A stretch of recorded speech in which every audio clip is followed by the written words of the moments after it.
Hello guys, আমি সায়ন এসপিল ব্লকের একটা নতুন ভিডিও নিয়ে তোমাদের কাছে চলে এসেছি। আমাদের দুর্গাপুজো 2024-এ ঠাকুর তো অর্ডার দেওয়া হয়ে গেছিলো, তোমাদের ভিডিও করে পাঠিয়েছি, সেটা দেখেছো। কতটা কি ঠাকুর হয়েছে সেটা দেখতে এসে এত ঠাকুর দেখে আমি তোমাদের শেয়ার করার জন্য ভিডিও করলাম। দেখতেই পাচ্ছ এখানে একটা ঠাকুর চক্ষুদান করা হচ্ছে, একটা কাকু করছে খুব সুন্দরভাবে। আর ওই যে গণেশ ঠাকুর আছে ওইদিকে, দেখতে এলো লক্ষ্মী সরস্বতী। আর এই একটা ঠাকুর দেখাচ্ছি, এই ঠাকুরটাই আমাদের দেখো অনেকটাই ফিনিশ হয়ে গেছে, শুধু চক্ষুদানটাই বাকি। অনেক যা যা ঠাকুরের আছে সেগুলো বাকি, সব বাড়ি চক্ষুদান বাকি। অনেক ঠাকুর চক্ষুদান হয়ে গেছে, অনেক ঠাকুর বাকি আছে। আর একটা ঠাকুর দেখতে পাচ্ছ এখানে সামনে, ঠাকুরটা জাস্ট অসাধারণ দেখতে, জাস্ট লুকিং ওয়াও। এখানে অনেক বড় বড় ঠাকুর দেখতে পাচ্ছ তোমরা।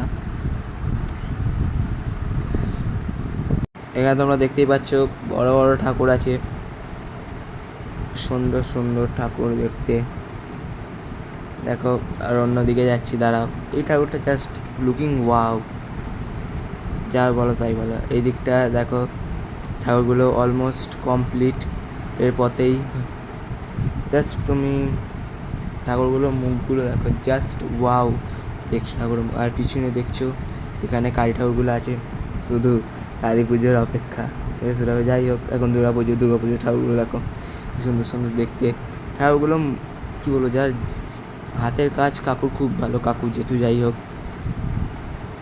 জাস্ট তুমি দুর্গা ঠাকুরের মুখটা দেখো, জাস্ট কি গ্লেজ দিচ্ছে মুখটা, ওয়াও গ্লেজ দিচ্ছে, ওয়াও গ্লেজ। আরও আছে ওইদিকে দেখো একটা টানা চোখ। তোমরা আরও এইদিকে দেখতে পাচ্ছ যে ঠাকুর আছে, বা বড় বড় চক্ষুদান হয়নি কোনো ঠাকুরেরই, দেখতেই পাচ্ছ। দেখতে বড়, সাইজেও বড়। বেশিরভাগ ঠাকুর চক্ষুদান হয়নি, সবকটা একই ধরনের। বেশিরভাগ ঠাকুরের চক্ষুদান হয়ে গেছে। আবার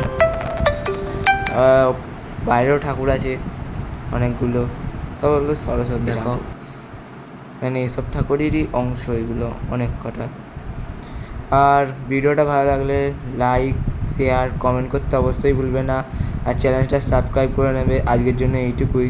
ওকে, বাই গাইস।